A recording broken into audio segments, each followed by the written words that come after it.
All right, now floor drops are a whole, and this is, other people probably call them other things. This is a whole family of movements that I drop down into while on the floor.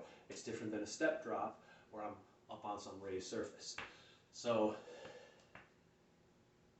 the basic floor drop is a two-legged, flat-footed version, and I like to raise the arms up and drop chop into what I like to think of as the ski jumper ready position.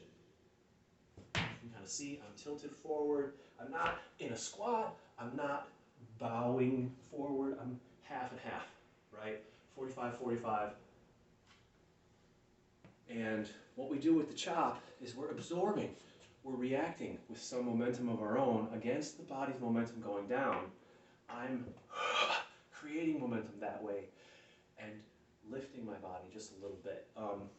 Perhaps this is difficult to visualize, but like if you were floating in a spaceship in 0G and you had a medicine ball, let's say I'm floating in space, and I take this medicine ball and I, swinging it up over my head, of course, will then send me going this way. But let's just pretend I've started with it over my head, floating in space, and I throw. We are, I'm not a 0G scientist, but we are very likely going to then travel away from each other. The ball isn't just going to go, I'm going to go. I've created momentum against my shoulders, which then are attached to my body. I've created this momentum. And some of it's transferred into the ball, and some of it's transferred back into me. Now, we're not in 0G, so my body doesn't float off of the floor, but I do get a few pounds of relief from all of that momentum going into my body and legs. So that's the theory there. I want to chop some of that momentum out. And that carries through to the single leg version. Drop chop. Now these are tough. The single leg, I realized how tough these were back when I tried to do a workout of single leg jumps and could do like 50% of the capacity of my left leg. My right leg was weak, unstable, so I started doing drops on that right leg.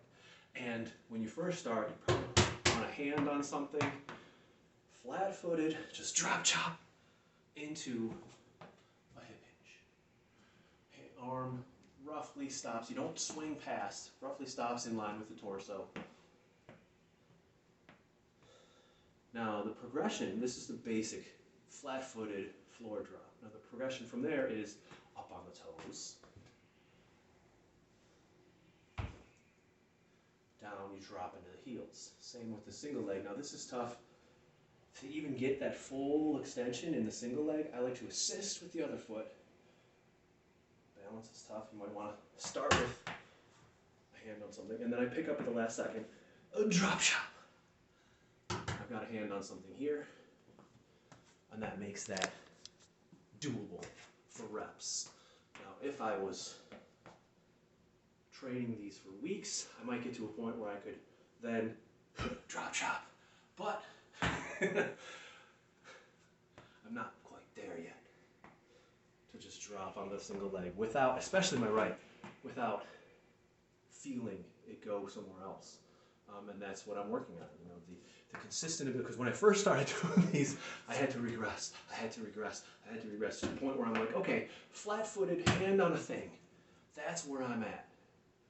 And then maybe toe, hand on a thing. And then once I do enough of those, toe, hand off a thing. And then you can progress to stepping off of a raised surface like a step or a, well, I was thinking of a fitness step or a actual stair step. Step or a step.